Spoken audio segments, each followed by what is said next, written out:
Welcome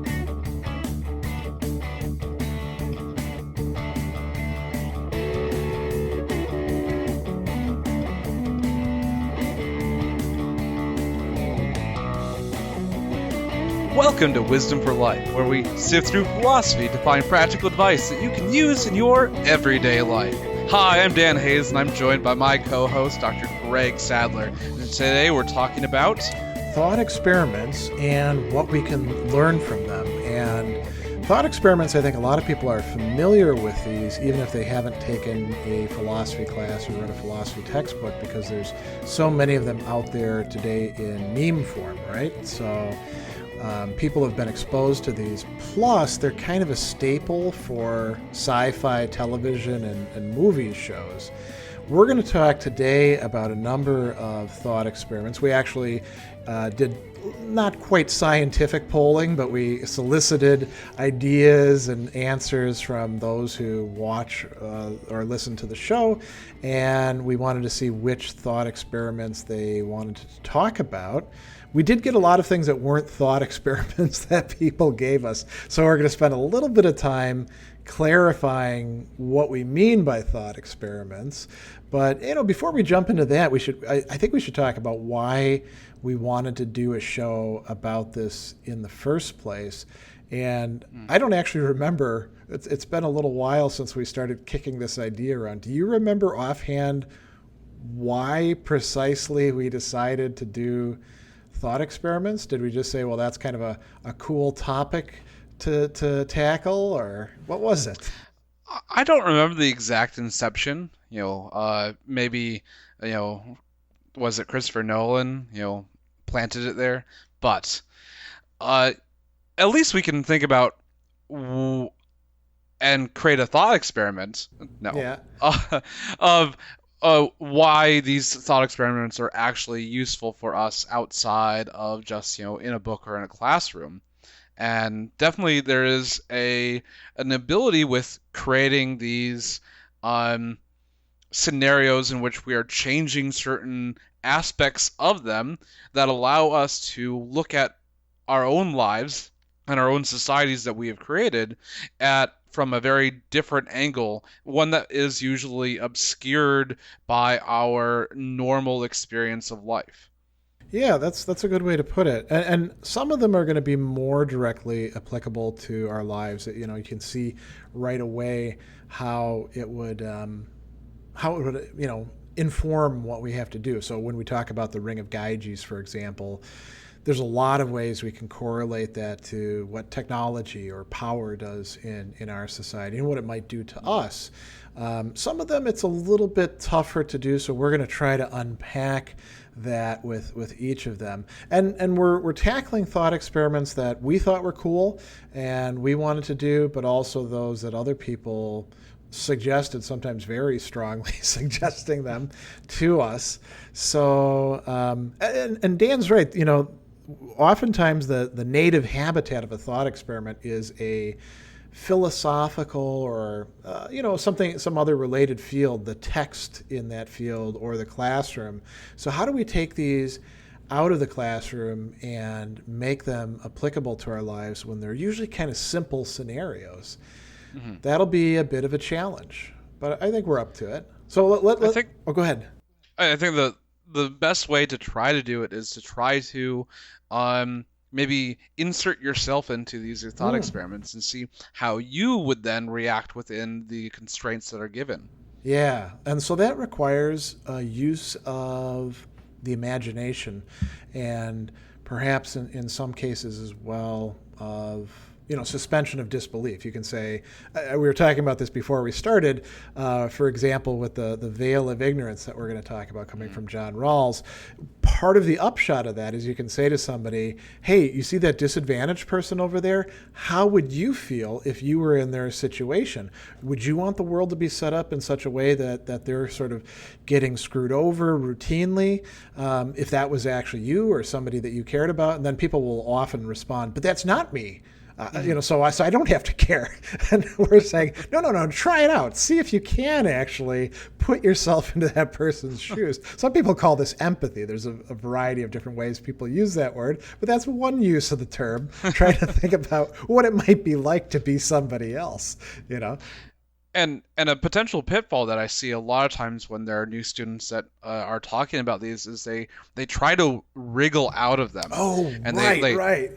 They're like, oh, but what about? And I was a prime offender of this, and like just trying to figure out like, oh, is there some rule that I can tweak to make this thing better? But no, you really have to say, okay, these are the constraints. What do we do? How does one react? Yeah. And so try to go into these and say, I'm not trying to beat a system. I'm not trying to solve a puzzle. Yeah. I'm trying to learn something. Exactly. Yeah. I will admit that when I was an undergraduate philosophy major, I was also an egregious offender when it came to like the professors putting out, scenarios or problems and me saying, yeah, but what about this thing over here, And it's kind of funny because my own students sometimes, turn that on me. I've had students in the past when I'm like teaching Plato's allegory of the cave and they're like, what do the people eat? And I'm like, Plato doesn't tell us, who knows? Ham sandwiches, maybe, maybe the people behind him bring it to him. How do they go to the bathroom? Again, Plato doesn't cover that. So, but I was that student. The other thing that we can say that's kind of connected with that is philosophers love to take a thought experiment and then try to put their own little spin on it by introducing one more factor or changing something up in a little way. And sometimes it actually makes for a really good result. A lot of times it's sort of like when you've got a great song and you bring in a producer who needs to put their own stamp on it and they screw it up. So we're going to stick with the very classic formulations of the thought experiments as much as we can. So, Greg, can you tell me a couple of the misconstrued ideas of what thought experiments are? Yeah, and some of this came up in the conversations when I said, hey, people on Twitter and Facebook, what thought experiments would you like us to engage in? So a thought experiment, I think a lot of people mix it up with like an extended story or account. One person actually said, isn't the Republic, Plato's Republics, city coming to be in theory the most famous, heavily detailed thought experiment? And I don't think that's the case. I think thought experiments are kind of smaller scale. They're not a book length in however we want development or duration or something along those lines. I would say the Republic has a number of thought experiments in it, but it's not by itself a thought experiment. That's more of a giant literary imaginative project, because if we're going to say that the Republic is a thought experiment, then so is Thomas More's Utopia, and so is every novel that we see, and so is Westworld, and so is all these shows that we watch. And I think if we do that, we lose something specific about thought experiments. I mean, what do you think about that idea? I think that a lot of these things can derive from a spark that was a thought experiment at the very beginning. Yeah. And then once they grow to a certain size, they've added so much to the thought experiment that there's no longer like room to move for your own self. And so take Westworld, for example. I guess that starts with the thought experiment of what if robots become sentient? Yeah. How would one respond? But once you've gone through, I guess there's 3 seasons of it now, there's so much flesh being put on the bones of that thought experiment that there's little that is like fundamentally changeable and still be Westworld. Yeah, I think that's a good way to think about it. It's once you start bringing in characters and having them develop and have arcs and stuff like that, maybe we're not talking about thought experiments anymore, So that's one thing. And then it's not the same thing as just an argument or account or something to think about on its own. So if you think about Thomas Hobbes' account of the state of nature in Leviathan, I would actually argue, as like a Hobbes scholar, somebody who's published articles on Hobbes, that Hobbes doesn't really think that human beings all exist in some primeval state of nature. He thinks that that's something that is a serious danger if his society falls apart, which it had done in the English Civil War. And it could do later on again. But that's not the same thing as a thought experiment. He's not just saying, oh, let me imagine that two people were, thrown on a desert island by themselves. What would they do? Or something like that. So that's not a thought experiment. Somebody else pointed out Camus' imagining Sisyphus happy in the myth of Sisyphus towards the end of it. And we were talking about this beforehand. That's not really a thought experiment either, because it's missing something, right? Imagining Sisyphus happy is just you and me reading a book and thinking about this guy who's got to roll a boulder up the hill and saying, well, his life doesn't suck that much. So what else does it have to have in order to be a thought experiment, do you think? There has to be some constraint, a domain, which there are things presented, and then the question of what are the consequences of this domain and the constraint that are given to you. It is both a constraint of the scene in which one finds oneself, as well as the new constraint, because no longer are you always you. You can also be someone completely different with largely different attributes. Yeah. And so both scene and I guess character in the scene in which you are now inhabiting cause much different consequences from what you are experiencing now. That's really good. Yeah, there have to be some sort of outputs, you could say, right? Mm-hmm. Something has to be changeable. So let's talk about what some people have said thought experiments are. We accumulated a bunch of different attempts at definitions. I don't know if they're really great definitions, but so one of them is a thought experiment is a device with which one performs an intentional structured process of intellectual deliberation in order to speculate within a specifiable problem domain about possible consequence or antecedents for a designated antecedent or consequence. So there's a lot of jargon there. We'd have to unpack that quite a bit. But it is a device in the sense that it's something that we put together, right? And we do, like he says, an intentional structured process of intellectual deliberation. We're not just sitting around and saying, hey, man, what if, et cetera, like a bunch of people who, have taken some recreational drugs and are now, thinking about what would it be like if we had feet instead of hands or something like that, right? There's something else involved that makes it more rigorous. And, so go ahead. If you're waiting on to go to a different, a little bit more concise one, we can grab from, I guess, the Wikipedia is, a thought experiment in philosophy presents an imagined scenario with the intention of eliciting an intuitive or reasoned response.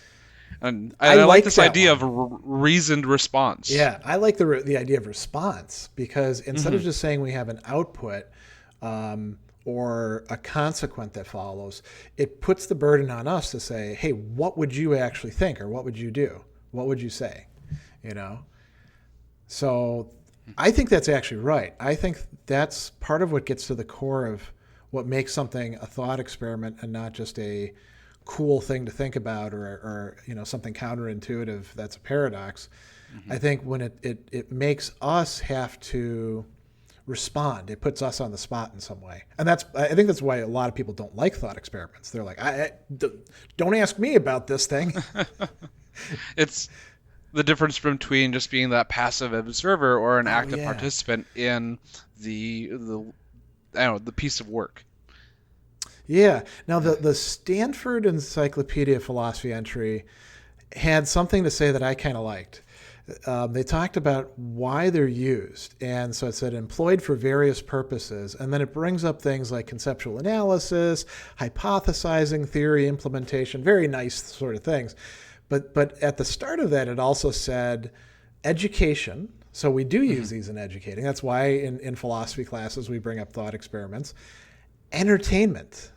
What do you think?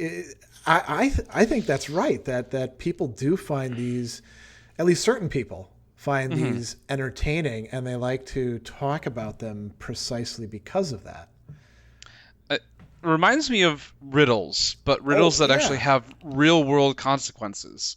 And so people love riddles. They're trying to like, okay, how do you figure this out? There's some sort of rules that are obscured, and you have to figure them out to a certain extent. I guess as humans we have a predilection towards like trying to find patterns and whatnot. Yeah. And I think what's the biggest and most interesting pattern that we have, but the world that we all live in. Yeah, that is good. And so there's the vast cosmos of which we only see a tiny, tiny little portion, right? And generalize about usually getting wrong much of the time. And then there's this entire social world that we inhabit. Every time that you go into a library, if you go into the stacks, you become aware of all these things that you haven't read and will never have the time to read in your lifetime, but it's there, right? And then there's like the whole, whatever you want to call it, the complex thing that we are. And when you start looking inside of yourself and thinking about your own memories and your reactions and why you behave the way that you do and the thoughts that you have and whether they're truly your own or whether they're somebody else's and you're just sort of, making use of them for the time being, while the human being becomes an enigma to themselves as well. So, yeah. So, go ahead. Calls forth the idea that you can be literally crushed to death by the knowledge that you'll never be able to read. Crushed to death by something that you don't have? You're talking about going in the stacks. Yeah. And all these books that you'll never read. And their physical, their physical manifestation is so vast that you could be crushed to death. I thought you meant like somebody getting depressed. Not being able to read all this stuff, and that's kind of true too. I used to that used to be a problem for me when I was a graduate student, because we had a really wonderful research library at Southern Illinois University, way better than we probably deserved. And you would go in there and it'd just be, it wasn't miles of books, but it almost felt like it. So there's one other thing I wanted to hit on with these thought experiments. So they're usually simplified, as we were talking about, in their structure and their story. And we could say that they're an allegory. An allegory is a story that tells another story, right? So if you think about Plato's allegory of the cave, it's supposed to be about, philosophy and why people don't understand philosophers. And when the philosopher, ascends to the forms and comes back down, they seem like a dummy to us because we're still looking at the flickering images and thinking that those are real because we're the real dummies. But each one of these other thought experiments, I think you could think of it as an allegory for different things. And so if we look at the one that we're not going to spend much time on, trolley problems, by far the most successful and popular thought experiments, been turned into all sorts of memes. I've actually done some videos where I've collated memes of different variations of the trolley problem. This is an allegory. You're never actually going to... it's theoretically possible that you could be the person who has to pull a switch and keep, 5 people from dying, sacrificing one. There was, in fact, some in some literature prior to Philippa Foot, written by people who actually did operate trains and stuff, that had these posed as ethical dilemmas, and they are there for like self-driving cars, right, or other self-driving vehicles. We're going to put a lot of semi-tractor trailers on the road before too long. That are going to drive themselves, and we're going to want to hope that they make the right decisions when they, are likely to run us over. Right. So go ahead. Considering memes, yo dog, I heard you like trolley problems, so we put trolleys on your trolley problems so you can discuss trolley problems while you're on a trolley. Oh, that's pretty convoluted. There's a particular meme structure in which I'm substituting the thing in. There's another one where it has a bunch of philosophy professors laid on the tracks, And I can't remember the exact structure of it, but if you don't pull the lever, they're going to create trolley problems, right? If you do pull the lever, then they'll die, but they won't make more trolley problems for it. So we should say what the trolley problem is, just in case somebody doesn't know what we're referencing, right? Okay, classical construction. You have 3 men on a track, and there's a trolley racing towards it. And they are all going to die unless you physically pull a lever and change the trolley to a different track, in which one person is on the tracks, and he will absolutely die if you pull that lever. Do you pull that lever? Yeah. Now, why is this such a problem? I think a lot of people say, of course. Right? You're sacrificing one person to save whatever number. I think in the classic version, it's like 5, but it could be 100, could be 1,000,000, right? And actually, I found another example of this.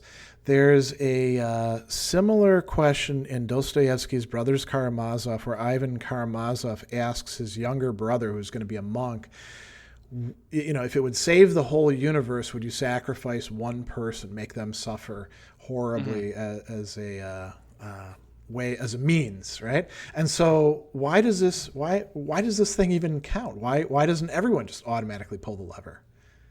Well, it comes from it's very utilitarian, and it kind of is this reason versus emotional response. The closer that you get to actually having to physically cause the harm to the person, the harder it is for you to actually do that. And so there's other,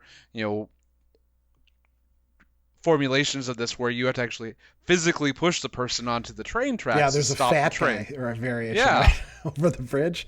So that's one important aspect. The other important aspect is it reveals a difference between utilitarian ethics and deontological ethics. So some people would say, and I'm not one of them, by the way, but some people would say, well, if you let the 5 people die, you didn't actually set that up. You didn't do anything really wrong by not pulling the lever.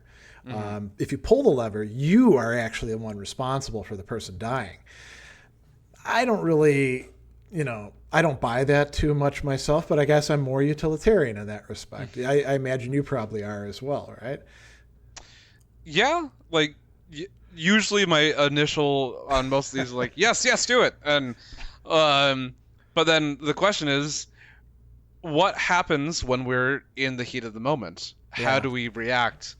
Do you freeze, or what are the actual outcomes? I guess that's one of the potential problems of thought experiments is we can talk about these, and there are many potential problems with thought experiments. Go ahead. But if we actually happen to find ourselves in these things, are the reasoned responses that you say, oh yes, I would totally do that, do those have any bearing on reality, on what you would do? Yeah, and that is a limitation of thought experiments, I think. We can use them to get some mileage out of it, but we don't often run into things as clear cut as the trolley problem. I mean, how often are you pushing a fat guy off a bridge to stop a runaway trolley? I don't know about you, but I've got a standing 3:00 appointment. Which I suppose there's plenty of bridges in Milwaukee, but not a lot. We only have our trolley. This is a total digression. Our trolley only goes for some blocks. You basically can use it to go up to MSOE. That's the only school that's on the hop, our streetcar, right? And then you can get back down to, you can go through the 3rd Ward. Doesn't go to Myad, even though that's in the 3rd Ward. And then it stops over on 5th Street. So it doesn't go over to Marquette. It doesn't go up to MATC. If you think about our streetcar, it could have done so much more. And, we could have perhaps used some better urban planning. I don't know. Trolley problems would help us out with that. There was one other thing I wanted to say, too, about trolley problems. When you're saying that sometimes when we think about it, we wind up with results that sort of spill over. So one of the things that I've seen in response to trolley problem memes is some people will have, I think it's called multi-lane drifting, and it comes from those car movies where people would have like their cars going Fast and sideways. Furious. Yeah. So they would have the trolley like kill everybody. Oh yeah. Which is not a good response. But, I mean, that's the thing with these thought experiments, right? You can pull around and poke at them, and you can kind of turn them into jokes if you want to. Yeah, that's a very Porque no los dos. Yeah. Let's talk about the next one, the Ring of Gaijins. So this, it's funny. When we teach this to students, they often confuse, or at least they used to. I don't know if Tolkien is so big on their minds. They used to confuse the Ring of Gyges with the One Ring in Tolkien's Lord of the Ring, because both of them have a kind of corrupting effect and both of them make you invisible. Mm-hmm. And so the Ring of Gyges is coming out of Plato, and he has this guy Glaucon, who's actually Plato's brother, bring up this legend about Gyges. He totally mangles it, turns it into something new so he can make this thought experiment.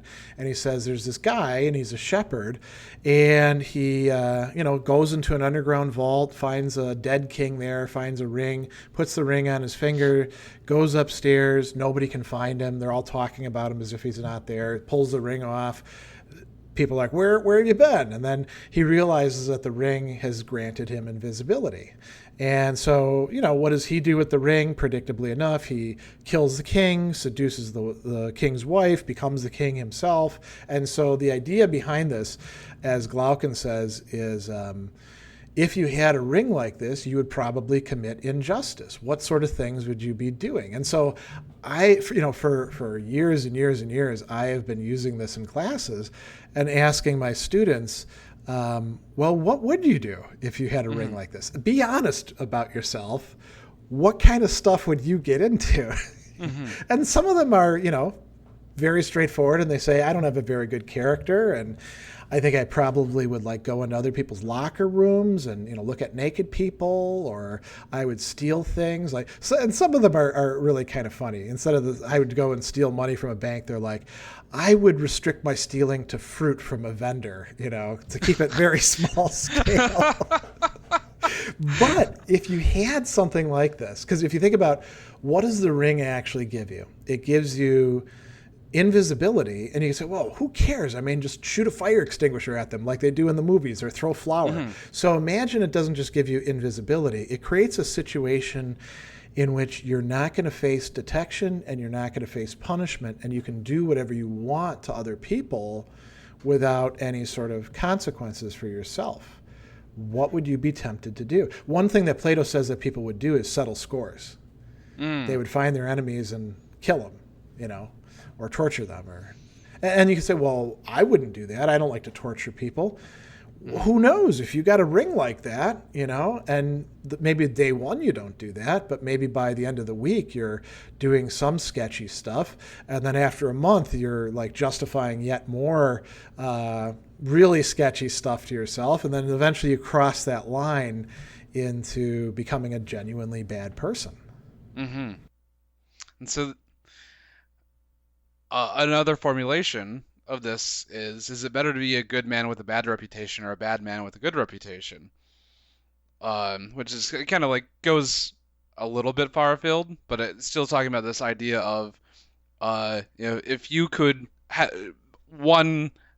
remove all consequences, but also do bad things without anyone knowing about it. You maintain this good reputation in society. One of those things that you would lose with doing these bad things, and people would shun you, and not only would you could be put into prison and whatnot. Yeah. And I guess Glaucon is taking the side that it's better to be a bad man with a good reputation versus the Plato's position, it's better to be a good man with a bad reputation. Well, he's putting it forward because he wants to hear Socrates respond to it. He says, I don't actually believe this, but this is what people say, Right. And so he's being, you could say, conscientious about arguments and positions. And that's a good way to think of it. What is it that we're really afraid of when we say we're afraid of consequences?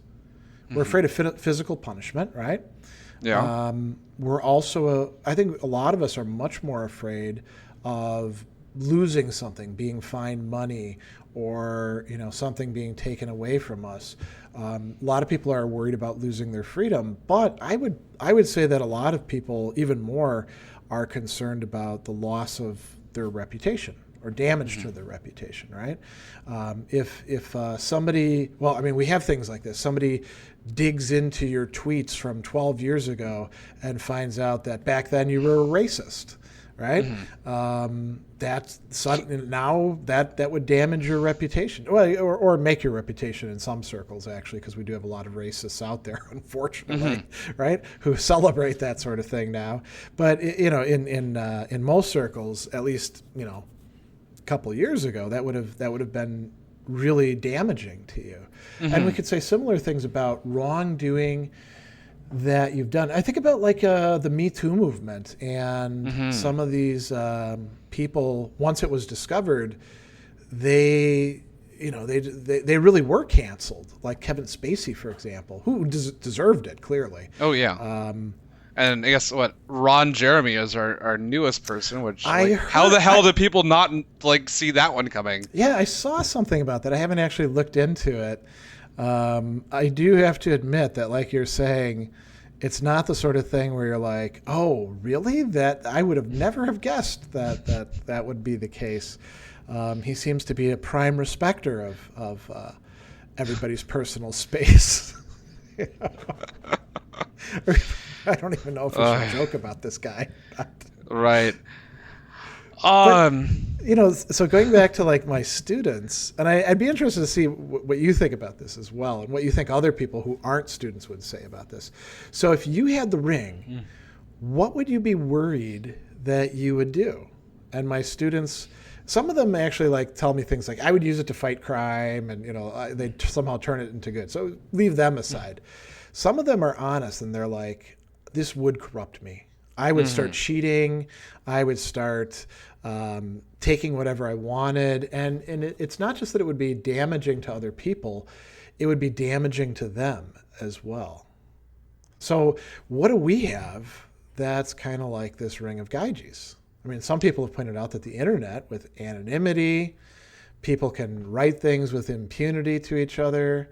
You probably remember, the old-fashioned internet with chat rooms and flaming and stuff like that. Pure anonymity. And not even there's anonymity to a certain extent. There's still some places where there's anonymity is the norm, and those are also the places where some of the most hateful, vile, realms of scum and villainy tend to hang out. But I don't know, I guess over the years I grew up. I never was particularly vindictive, but I definitely have realized that there's no what is the point of actually being a bad person to other people online? What is it actually getting me? What is it? It's really not anything, at least in my opinion. Yeah, I mean, we talk about those people as trolls, right? The people who engage in trollish behavior, and we say, well, why are they behaving this way? I mean, I've only known a few people like that personally, so I can't say that I've got some great insight into it, but I imagine that a lot of the people who do engage in that behavior over and over again, where it becomes like a habit and then a vice, it doesn't make them happy. To take somebody down, it makes them temporarily happy, right? They can brag. It gets some attention at least. Yeah. So, but considering what you could do and you can't do, it's also been reformulated a little bit into the what superpower would you more rather have, flight or invisibility? Which is basically just the same exact formulation, but might be one that more people are familiar with. Yeah, that's true. I mean, couldn't you also say maybe some sort of invulnerability? People can see you, but they can't actually hurt you. So you could walk in and break into a bank and take whatever you want, or push to the front of the line at Starbucks, or yeah, no one could stop you, but everyone would know it was you. True. Right. So then they could so I think that's person. Exactly. Yeah. It was Sucks to be you. You know, the other question that I ask my students after I ask them, well, what are you worried that you would do? Is what are you worried other people would do if they had a ring like this, right? And then all the fears come out, you know. And that's when we start talking about what it's like to have, you could call them partial rings, where you don't have complete insulation. Like, you know, if you treat somebody badly, maybe they could come and you know, find your house and, you know, burn it down or beat you up or something like that, or find out who you are and destroy your reputation online or steal everything out of your bank account. But odds are it's not going to happen in any situation where there's an imbalance of power. And I think we can use this as a way of thinking about what it is that we don't like about people having power over us, arbitrary power, you know? So you can think about, you know, it's a little bit topical, but qualified immunity within our policing system.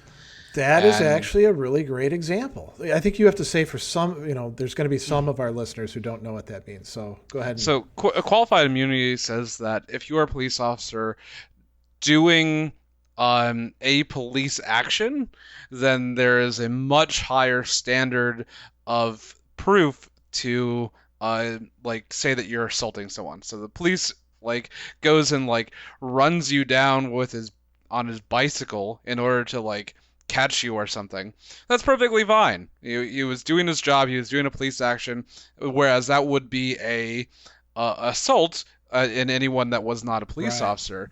The problem is that this is such a widely applied rule that this then continues to, you know, shooting people a lot. And I was like, okay, well, people can just murder you without any sort of repercussion, and thus you get what's kind of happening here. Yeah.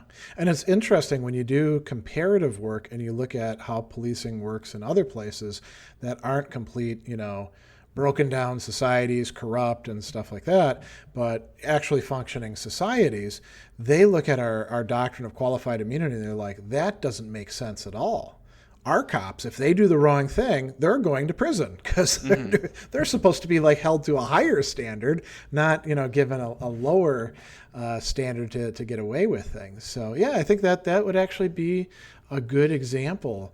You know, I sometimes use the example of somebody who has hired workers that are not here legally, and they hold, you know, turning them into INS over the workers and don't allow them to, you know, take breaks, let alone unionize or anything like that, as being sort of like the Ring of Gyges. And I think we could come up with all sorts of examples. And that's what makes this thought experiment such a useful one, I think.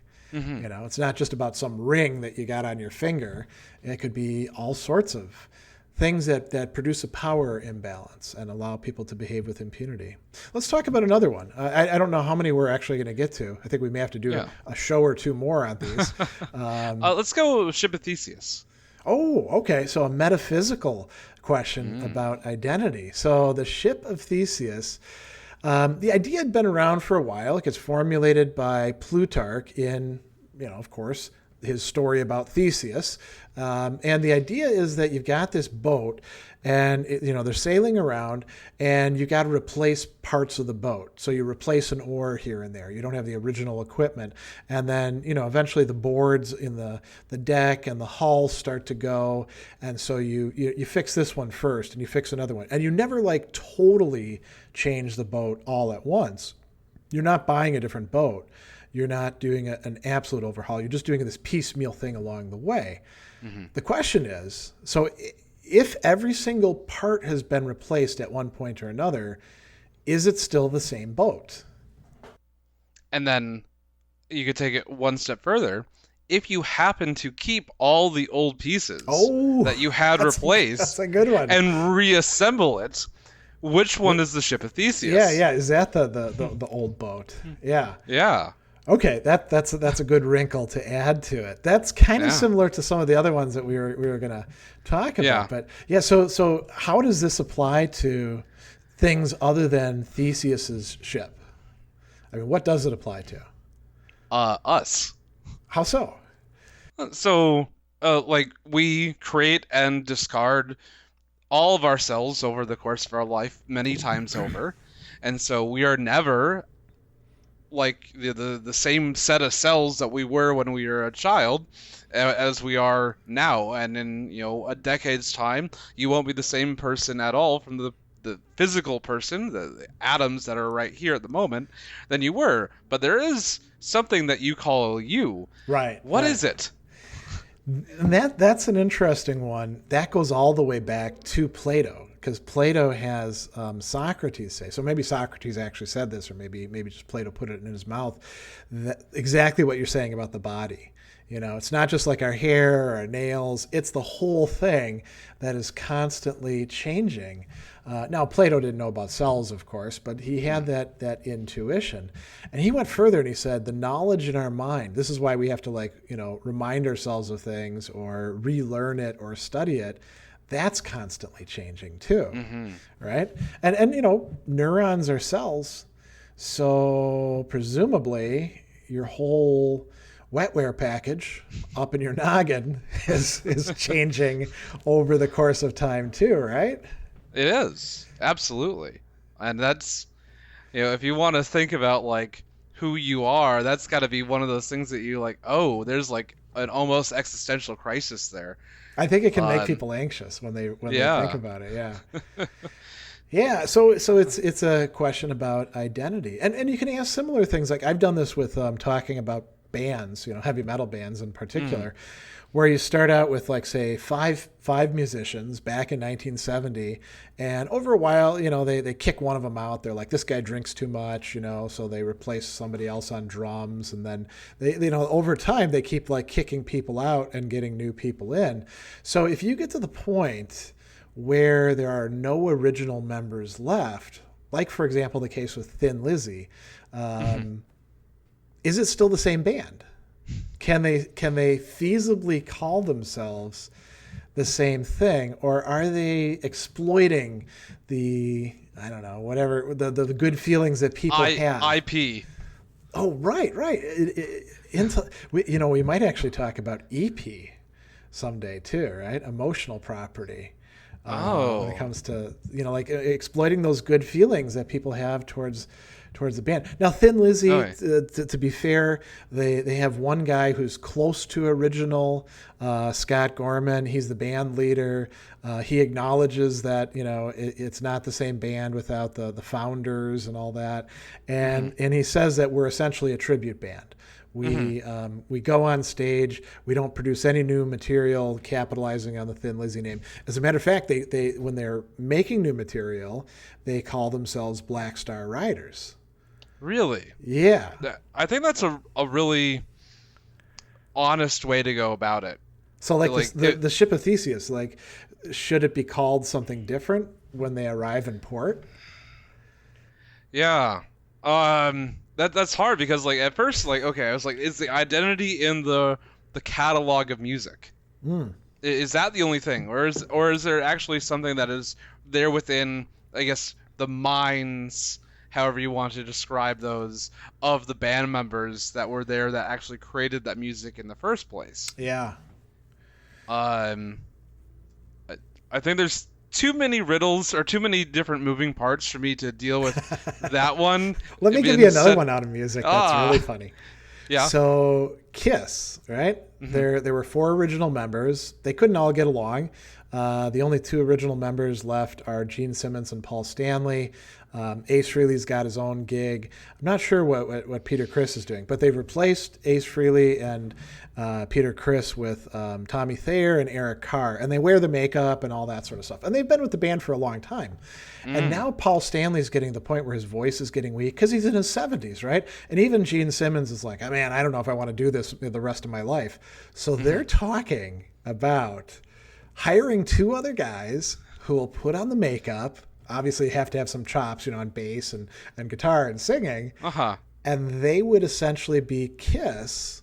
And of course, Gene Simmons and Paul Stanley will keep raking in the money and own everything. But they would have these guys out there as Kiss, and everyone would know that it's not the original members, but they would be the official Kiss. Is that actually Kiss that you're getting to go see? I don't know about that, That one is a little bit easier, at least for me, than the Thin Lizzy one. Okay. Because Kiss is at least founded upon the idea that they're the personas of these the characters. Okay. Yeah. And so like Gene Simmons is Gene Simmons, and he's also the demon. Yeah, exactly. Okay. And you got Starchild, and you got like all the others. I'm not super familiar with Kiss, but I know that they all do have these personas. Yeah. And just like in theater, you step into these personas in and out. And I think it's more a theater analog than a purely band analog. So we expect that with a play, different people will be acting out these parts, and what makes like think about a Shakespeare play. Everybody who acted in it originally, they're way long dead, and even people who've been were doing it 100 years are dead. The plays still remain like something you could plug people into, I guess you could say, and maybe you can play around with the production if you want to be really artsy about it, right? You can turn Faust like we had a really important director here in Milwaukee years ago, and he turned Faust into an allegory about the Nazis and had Nazi paraphernalia. But the point would be that the play is not in the players, right? Mm-hmm. It's in the word. That's why they always talk about the bard. Yeah. And it's his idea, his words, his vision that are being put forward, and so I think that could be a lot closer to Gene Simmons as being the bard of Kiss. That might be giving him too much credit, but yeah, I see what you're saying. That makes sense. So, I mean, how are there other ways we can apply this particular thought experiment? What do you think? I'm trying to think of like more grounded, more everyday individual besides like just our cells replacing each other.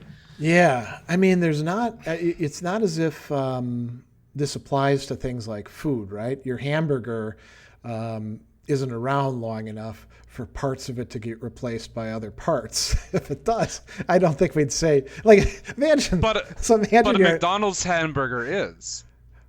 How so? Because they are so incredibly meticulous in making sure that every hamburger has a almost exact replication throughout their entire worldwide corporate empire. That there is an idea, an identity of the McDonald's hamburger that persists longer than each individual hamburger.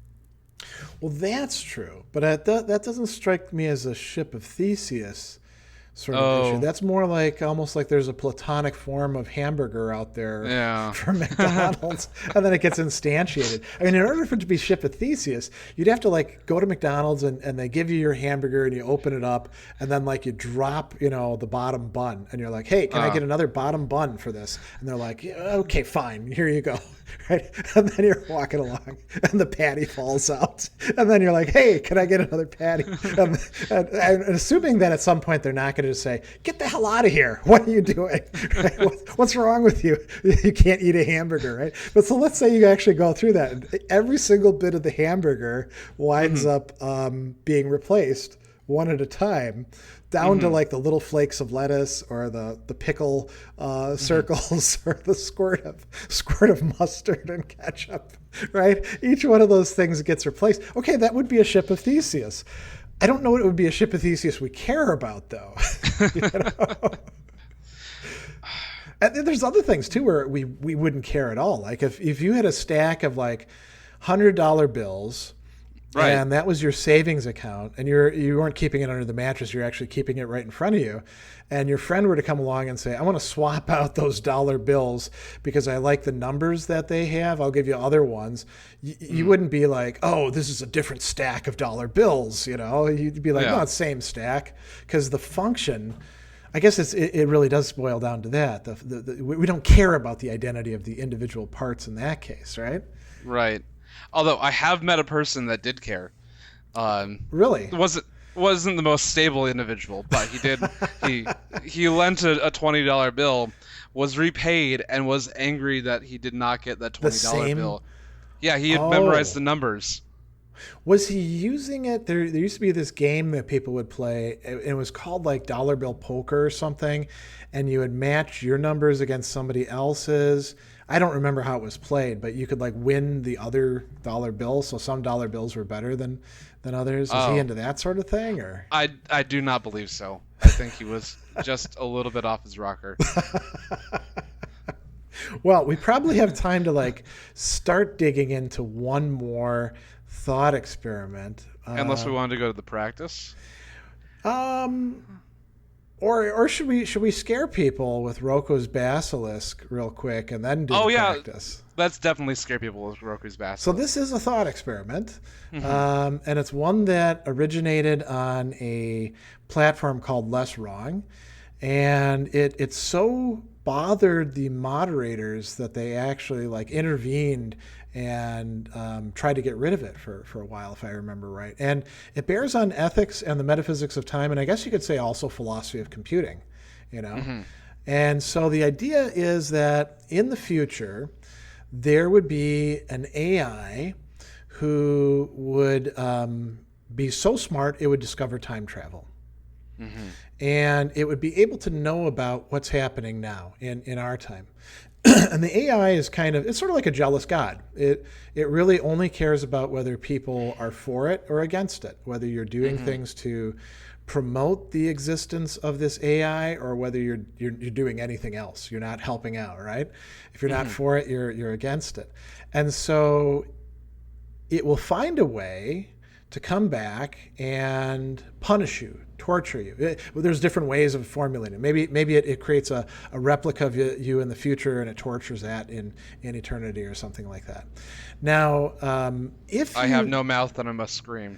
Oh, yeah. That's a Harlan Ellison story. Talk about that real quick.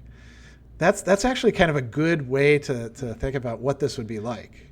So, my recollection of the story is it's a story about a AI that has basically taken over an entire planet and has murdered every human except for 5, I want to say. That sounds about right. Yeah, it's been a long time since I've read it. Yeah, but he keeps them alive just to make them the most tortured souls in all of humanity, basically. And they have no bodies, right? It's been... Aren't they just like brains in a vat, basically, or... All I know is that he keeps them alive for the express intention of making their lives as bad as possible. Okay. Which kind of is the main thing that is going to be hooked into the Roku's Basilisk. I wonder if maybe the originator of it didn't have that story in mind. You know? So in any case, you're posed with a problem in the present. Are you going to work for this wonderful, terrible, all-powerful AI, or are you going to do other stuff? Once you've learned about it, you have to take a stance, right? Because if and it's also sort of based on possibility. It's like, well, you know, we're looking at where computing is going now. If there is a possibility that there's going to be an all-powerful AI, well, then it's probably going to pan out, and it discovers time travel, it's probably going to pan out like this. So once you've had this explained to you, you can't unthink it, right? You can't unring that bell. Right. Interestingly enough, it doesn't actually bother me. So I'm just kind of blithely going along. I would be one of the people who, should this thing turn up, who gets punished, and I'd be like, oh, I guess it turned out to be true. But a lot of people on the Less Wrong forums and you know, different circles that were kind of tapped into this were really, really bothered by this emotionally. I think it's because it has in its formulation a entity that is so vast and also so malevolent. Okay. That they're like, oh no, like this is an existential dread of like almost eternal damnation. Yeah. I mean, in a way, it's kind of similar to the evil demon or evil genius that Descartes pretends to hypothesize about in the Meditations, you know, this all-powerful creature who's bent on deceiving me, except in that case, it's just deceiving you. It's not actually making your life a hell. It's actually making your life better than it is, because maybe you don't have a body, but the deceiver makes you think you have a body and that there's an external world and all this sort of stuff, you know. It's not just sticking it to you over and over and over again. So at this moment in time, I want to take a really quick break to say, okay, Google, thank you for being you. How do you know that Google or Alexa or Cortana or pick whatever AI is actually going to either be or provide the basis for that AI? Maybe you're actually talking to its hated, older rival sibling or something. So you don't know which one you're getting right. I take I'm just gonna be kind to all of them. Exactly. And hopefully... Yeah, you hedge your bets, right? Well, this is a good place to take another break before we end and talk about a practice that you could do with thought experiments. How do we make this actually practical so it's not a pure abstract, entertaining, but ultimately kind of dilettante-ish thing? How do we make this fit into our lives? So, a thought I had was that we can build our own thought experiments by, creating for ourselves like the potentials, lives that we could live, as well as other lives that we'll never live, and be the master of your own universe to a certain extent, to go and instead of just taking these and like we are presented with all of these and there's like a grand wealth of thought experiments out there, become the author. Try to find something that makes you squirm about your own self, and like how can you come up and put yourself in a brand new situation and try to reason out logically how those things will happen, as well as it can need to even take it to the point where in these universes that you are creating for yourself, logic itself is a precognition that we are just assuming as a given, and so you can actually change a logic in and of itself and say, okay, if logic operated in a totally different way, how would that change the way that we interact with this universe at a really basic level? So you could do this with just about anything that you wanted, right? You could say, what if, I was joking about, what if our hands were on our feet or something like that? That's not quite what you mean, right? No. But we'd be doing things like, well, what if my emotional makeup was different than it was, so that, I don't know, every time I felt happiness, I also felt guilt, Would I want to be happy then or not? And then you got to make it a bit more concrete, though, I think, right? Imagine a scenario. And so if I felt like this, and like my loved one was wanting me to go to Disney World with them, and I know that would bring me happiness to go to Disney World with them, but I also have a desire to make sure that my loved one has a good time, would I go? Okay, that's a good example there. So we got to end now, and we're going to pick up with some more thought experiments, I think, next week, right? So you want to lead us out on some final ideas or thoughts? Our final thought this week is another little quote from Martin Luther King Jr. It is as this: we as a nation must undergo a radical revolution of values. We must rapidly begin the shift from a thing-oriented society to a person-oriented society. Thus, compassion is more than flipping a coin to a beggar. It comes to see that an edifice which produces beggars needs restructuring.